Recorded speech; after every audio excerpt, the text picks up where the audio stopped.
নদীর পাড়ে গ্রামের বাজার, চারপাশে মানুষজন হাঁটাহাঁটি করছে।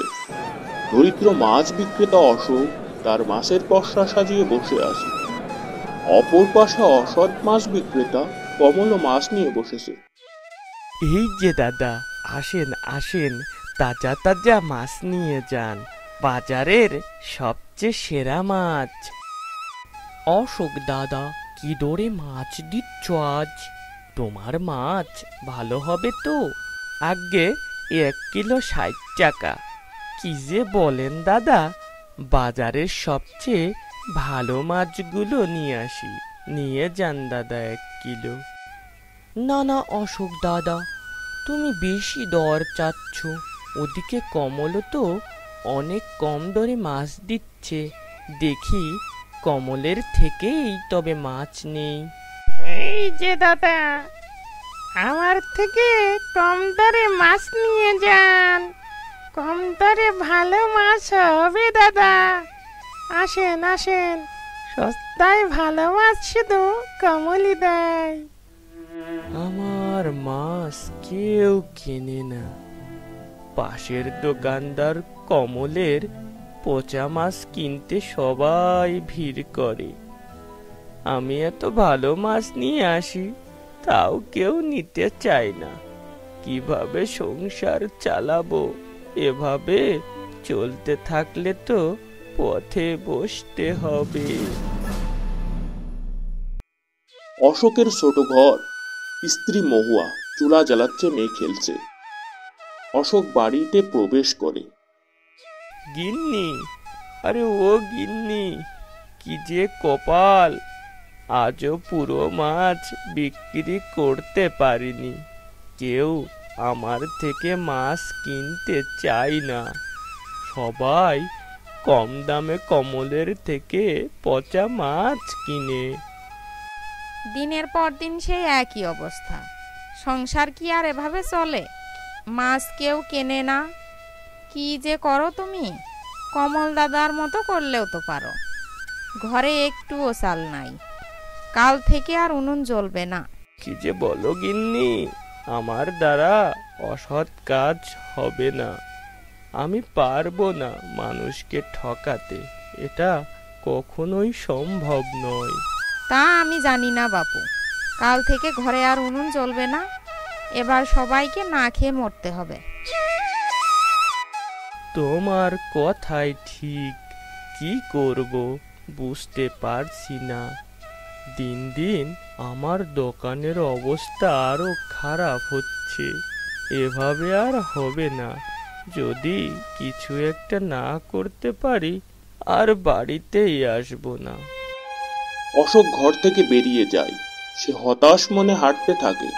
যেদিকে দুই চোখ যায়, মাঠ পেরিয়ে একটি অচেনা বনে এসে পৌঁছায়।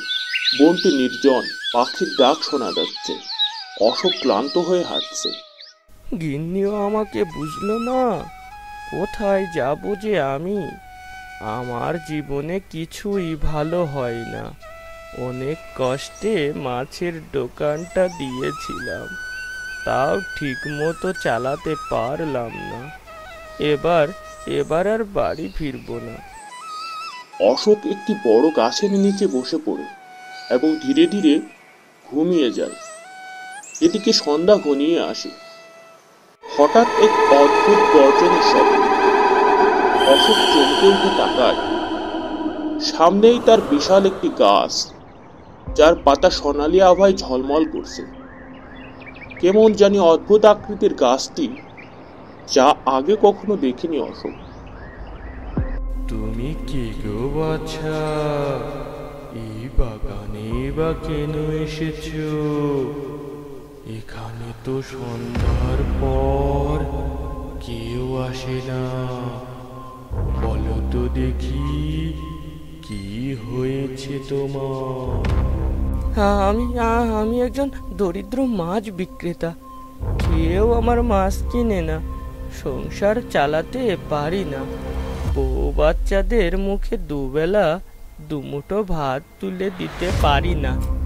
তাই মনের দুঃখে এই বনে এসে পড়েছি। তোমার দুঃখ দেখো আমি বুঝতে পেরেছি। এই ব্যাগটা নাও, এর ভেতরে আছে এমন জিনিস যা তোমার জীবনে পরিবর্তন আনবে। এটা দিয়ে নিজের পরিবারের সকলের চাহিদা মেটাতে পারবে। গাছটি একটি সোনালী ব্যাগ অশোকের হাতে তুলে দেয়। অশোক দেখতে পায় সোনালী ব্যাগটি ভর্তি সোনার মোহর। অশোক খুশি হয়ে গাছটিকে বলল, তোমাকে যে কি বলে ধন্যবাদ দিব। তুমি যদি আমাকে সাহায্য না করতে তাহলে বোধহয় না খেয়ে মরতে হতো। তোমার এ সাহায্যের কথা আমি কখনোই ভুলবো না। এটা তোমার সততার পরিশ্রমের ফল, তোমার সততার পুরস্কার হিসেবে তুমি এটা পেয়েছো, যা তোমার প্রাপ্য ছিল। এটা নিয়ে সুখে শান্তিতে বসবাস করতে থাকো। খুশি মনে অশোক বাড়ির দিকে রওনা হয়। বাড়িতে প্রবেশ করে অশোক মহুয়াকে ডাকতে থাকে। ও গিন্নি, কোথায় গেলে গো? আরে এদিকে এসো, দেখো কি নিয়ে এসেছি। আজ থেকে আমাদের আর কোনো দুঃখ কষ্ট থাকবে না। তুমি কোথায় ছিলে সারাদিন? এ কি গো, তুমি এত মোহর কোথা থেকে পেলে? কে তোমাকে এতগুলো মোহর দিল? বলো না গো। সে অনেক কথা গিন্নি, সব বলছি। আগে দুটো ভাত দাও, খুব ক্ষুধা পেয়েছে। খেতে খেতে বলছি সব ঘটনা। ঠিক আছে, তাই হবে খন। তুমি বসো, আমি তোমার ভাত বেড়ে দেই।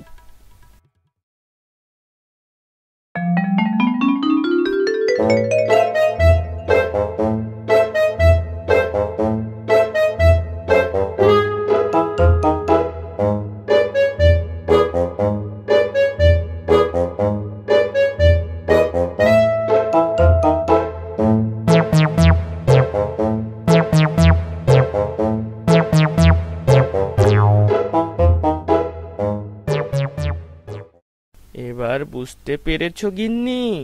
সৎভাবে চললে কোনো না কোনোভাবে সাহায্য পাওয়া যায়। সততা আর পরিশ্রমের মাধ্যমে সব কিছু পাওয়া সম্ভব। তুমি ঠিকই বলেছ। আমি না জেনে ভুল করেছি। আমাকে তুমি ক্ষমা করে দাও। এরপর থেকে আর এমন কথা বলবো না। এভাবে তারা মেয়েকে নিয়ে সুখে শান্তিতে বসবাস করতে লাগলো।